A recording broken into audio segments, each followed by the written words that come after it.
بسم اللہ الرحمن الرحیم۔ السلام علیکم۔ ایک بیکاری مسجدوں کے باہر بیٹھ کر بھیک مانگتا تھا۔ اس کو بھیک مانگتے ہوئے 10 سے 15 سال ہو چکے تھے۔ یہ مسجدوں کے باہر بیٹھ کر کہتا کہ کوئی ہے جو اللہ کے نام پر مجھے 10 روپے دیتا جائے، یہ غریب اس کو دعا دے گا۔ کچھ لوگ اس کے پاس سے بھی 1 روپیہ دیے بغیر گزر جاتے تو کچھ لوگوں کو رحم آتا تو اسے بھیک دے کر چلے جاتے تھے۔ ایک انگریز کو کافی شوق تھا۔ یہ سیاحی مقام پر جا کر مختلف چیزوں کا معائنہ کرتا تھا اور اس کا اسلام سے دور تک کوئی واسطہ نہیں تھا۔ یہ ایک عیسائی بندہ تھا، اس کو سیاحت کا کافی شوق تھا۔ یہ دوسرے ملکوں میں سیاحت کے لیے جاتا رہتا تھا۔ ایک بار یہ انگریز سیاحت کے سلسلے میں ایک ملک میں آ پہنچا۔ اس نے یہاں آ کر سوچا کہ اس بار مسلمانوں کی مسجدوں کا معائنہ کیا جائے جس سے میرے علم میں اضافہ ہو سکے۔ یہ انگریز مسجدوں کا معائنہ کرنے لگا۔ یہ مسجدوں کو معائنہ کرتے ہوئے اس مسجد کے دروازے پر آ پہنچا جہاں پر وہی فقیر معمول کے مطابق بیٹھا کہہ رہا تھا، کوئی ہے جو مجھے اللہ کے نام پر 10 روپے دیتا جائے، یہ غریب آپ کو دعا دے گا۔ انگریز نے اپنے ترجمان سے پوچھا، یہ بندہ کیا کہہ رہا ہے؟ اس کے ترجمان نے انگریز کو بتایا کہ یہ بندہ اللہ کے نام پہ کہہ رہا ہے، کوئی ہے جو مجھے 10 روپے دے جس سے میں اپنا گزارا کر پاؤں گا۔ انگریز نے اس کی بات سن کر انسنی کر دی، سیدھا مسجد کے اندر چلا گیا۔ کچھ دیر تک وہ مسجد کا معائنہ کرتا رہا۔ یہ مسجد کی خوبصورتی دیکھ کر کافی متاثر ہوا، پھر یہ مسجد کے باہر نکل آیا۔ یہ فقیر وہاں پر ویسے ہی موجود بیٹھا تھا جیسے اس نے پہلے دیکھا تھا۔ دوبارہ بھی وہی فقیر اپنے وہی الفاظ کہہ رہا تھا کہ کوئی بندہ ہے جو مجھے اللہ کے نام پر 10 روپے دے۔ اسی وقت انگریز نے اپنی جیب سے $100 نکال لی اور نکال کر ترجمان سے کہا، اس بیکاری کو کہو یہ جیب میں رکھے، رب تمہیں کیا دے گا، یہ لو میری طرف سے اور عیش کرو۔ اس کے ترجمان نے بھی اسے کہا کہ انگریز نے یہ تمہیں $100 دیے اور وہ کہہ رہا ہے رب تمہیں کیا دے گا، یہ لو تم میری طرف سے اور عیش کرو۔ بیکاری نے کہا کہ اس انگریزی سے کہو کہ میں مانگ تو اپنے رب سے رہا تھا اور اس نے میری دعا اس انگریز کے ذریعے پوری کر دی جس کو ذریعہ بنا کر بھیجا۔ بے شک رزق کا وعدہ تو میرے رب نے کیا ہے اور اس نے مجھے عطا کر دیا۔ اب انگریز بھی بیکاری اور اپنے ترجمان کی بات سن رہا تھا، پر اس کو یہ معلوم نہیں تھا ان باتوں کا مطلب کیا ہے۔ انگریز نے اپنے ترجمان سے کہا کہ اس بیکاری نے کیا کہا، اس بیکاری نے کیا جواب دیا۔ اس کے ترجمان نے کہا کہ بیکاری کہہ رہا ہے میں تو مانگ اپنے رب سے رہا تھا اور اس نے تمہیں ذریعہ بنا کر میری مانگ پوری کر دی اور تمہارے ذریعے میرے رب نے مجھے عطا کر دیا۔ اب یہ بات انگریز کے دل پر جا لگی۔ اب انگریز دل ہی دل میں سوچنے لگا کہ بات تو بیکاری کی بالکل ٹھیک ہے، اس کی مانگ تو جیسی بھی ہو پوری تو ہو گئی ہے۔ یہ مانگ تو اپنے رب سے ہی رہا تھا پر میرے ذریعے اس کے رب نے اس کی مانگ پوری کر دی۔ یہ انگریز پھر وہاں سے چلا آیا۔ جب تک کسی انسان کے دل پر مہر لگی رہتی ہے وہ اپنے اعمال سے بھٹکا رہتا ہے۔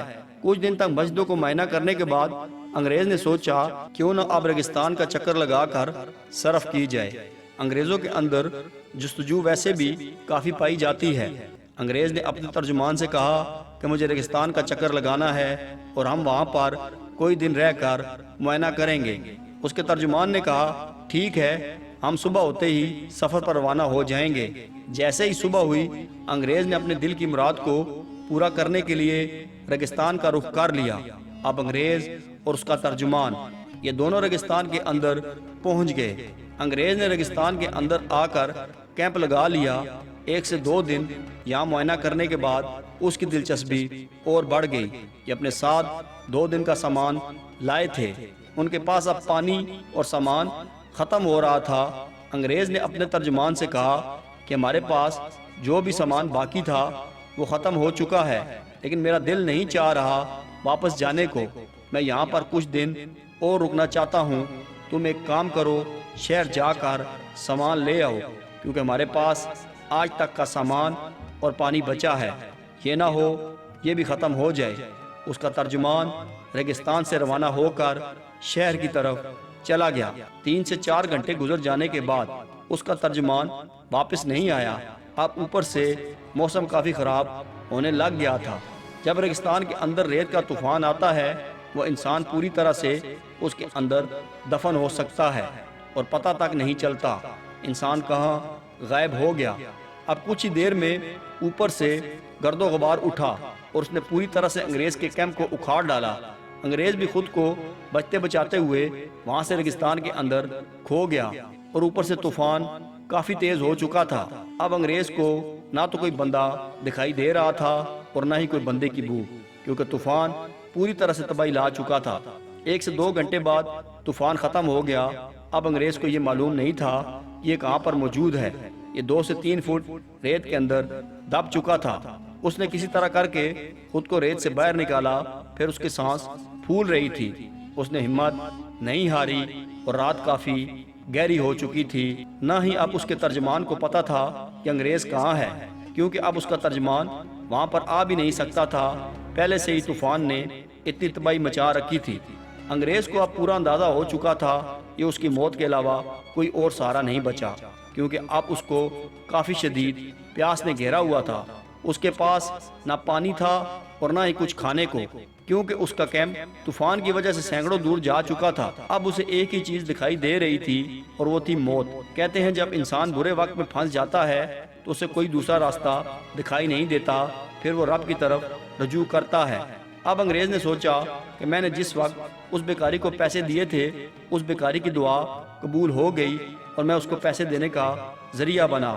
اب دیکھتا ہوں کہ اس بیکاری کا رب مجھے بچاتا ہے یا نہیں۔ انگریز اسی وقت پکارنے لگا، اے اس بیکاری کے رب، تو نے اس دن اس بیکاری کی سن لی تھی، اب میری بھی دعا سن۔ مجھے ہر طرف سے موت نظر آ رہی ہے، اب مجھے پتا ہے کہ میں نہیں بچ پاؤں گا۔ اب میرا آخری سہارا تو ہے، مجھے اس دلدل سے نکال۔ اگر وہ بیکاری سچا تھا، مجھے یہاں سے تو زندہ نکال لے گا۔ اور پھوٹ پھوٹ کر رونے لگا اور اسے اب کوئی دوسرا سہارا دکھائی نہیں دے رہا تھا۔ روتے روتے اس کی آنکھ لگ گئی۔ جیسے ہی اس نے آنکھ کھولی تو صبح ہو چکی تھی اور اس کے سر پر اس کا ترجمان کھڑا اس کو جگانے کی کوشش کر رہا تھا اور اس کے منہ میں پانی ڈال رہا تھا۔ جیسے ہی اس کے منہ کے اندر پانی گیا، یہ اٹھ کر بیٹھ گیا اور کہنے لگا کہ واقعی بیکاری کا رب سچا تھا اور میں نے اسی رب سے مدد مانگی۔ جبکہ میرے سر پر موت آ پہنچی، اس نے مجھے بچا لیا۔ جب اتنی گہری طوفان نے پوری طرح سے تباہی مچائی، مجھے ہر طرف سے موت ہی موت نظر آ رہی تھی اور اس نے مجھے ایسی نیند میں ڈال دیا کہ میری ساری تکلیف دور ہو گئی۔ پھر جب میری آنکھ کھلی، وہ میرا ساتھی میرے سر پر کھڑا تھا۔ بے شک بیکاری کا رب وہی ہے جو سب کا رب ہے۔ پھر انگریز نے اسلام کی دعوت قبول کر لی اور راہ راست پر آ گیا۔